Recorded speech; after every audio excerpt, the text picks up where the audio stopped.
Hi friends, അപ്പോൾ എല്ലാവർക്കും നമ്മുടെ ഇന്നത്തെ വീഡിയോയിലേക്ക് സ്വാഗതം. അപ്പോൾ നമ്മുടെ ഇന്നത്തെ വീഡിയോ എന്ന് പറയുന്നത് പൂച്ചയെക്കുറിച്ച് പലർക്കും അറിയാത്ത കുറച്ചു കാര്യങ്ങളാണ് അപ്പോൾ നമ്മൾ ഈ വീഡിയോയിലൂടെ പറയാൻ പോകുന്നത്. ഈ കാര്യങ്ങൾ പലർക്കും അറിയില്ല ഗൈസ്. അപ്പോൾ അതാണ് ഞാൻ നിങ്ങളോട് പങ്കുവയ്ക്കാൻ പോകുന്നത്. അപ്പോൾ നമുക്ക് ഈ വീഡിയോയിലേക്ക് കിടക്കാം. അപ്പൊ നമ്മുടെ പൂച്ചകൾ എന്ന് പറയുന്നത് അവർ ഒരു കാല്, അതായത് അവരുടെ ഒരു കൈ വെച്ചിട്ട് അതേ പൊസിഷനിലാണ് അവരുടെ മറ്റേ കാൽ വെക്കുന്നത്. അതായത് പൂച്ചയുടെ നടത്തം ശ്രദ്ധിച്ചാൽ നിങ്ങൾക്ക് തന്നെ മനസ്സിലാവും. ഒരു കൈ വെച്ചിട്ട് അത് എവിടെയാണോ വെച്ചത് അവിടെ തന്നെ അവരുടെ കാലുകളും വെക്കും. അതാണ് ഒരു കാര്യം.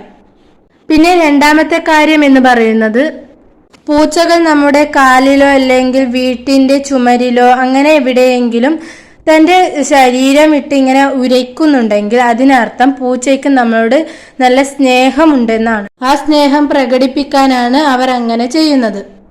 ആ സമയത്ത് നമ്മൾ അവരുടെ തലയിൽ മസാജ് ചെയ്യുകയോ അങ്ങനെ അവരുടെ തലയിൽ തലോടുക ചെയ്യുമ്പോൾ അവർക്ക് കൂടുതൽ നമ്മളോട് ഒരു ഇണക്കം തോന്നും.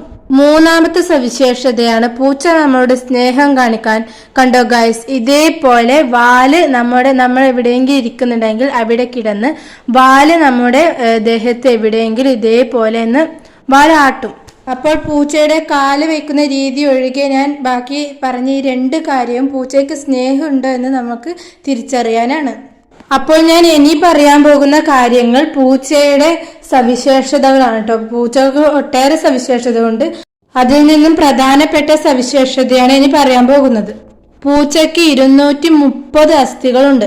അതിൽ 10% വാലുകൾക്കാണ് ഉള്ളത്. കൂടാതെ കാഴ്ചശക്തി, കേൾവിശക്തി, ഘ്രാണശക്തി എന്നിവ പൂച്ചകൾക്ക് കൂടുതലാണ്. പൂച്ചകൾക്ക് 56 ഡിഗ്രി വരെ ചൂട് താങ്ങാൻ കഴിയും. പൂച്ചകൾക്ക് ഒട്ടേറെ സവിശേഷതകളുണ്ട്. അതിൽ നിന്നും പ്രധാനപ്പെട്ടതാണ് ഞാൻ ഈ വീഡിയോയിലൂടെ പങ്കുവയ്ക്കുന്നത്. അപ്പോൾ പൂച്ചയെ സ്നേഹിക്കുന്ന എല്ലാവരും ഈ ഒരു കാര്യം അറിഞ്ഞിരിക്കേണ്ടതാണ്. അപ്പോൾ ഇത്രയുള്ള വീഡിയോ ഇഷ്ടപ്പെട്ട എല്ലാവരും ലൈക്കും സബ്സ്ക്രൈബും ചെയ്യാൻ മറക്കരുത്. അപ്പോൾ നമുക്ക് ഇനിയും നല്ല വീഡിയോ ആയിട്ട് കാണാം. Thank you.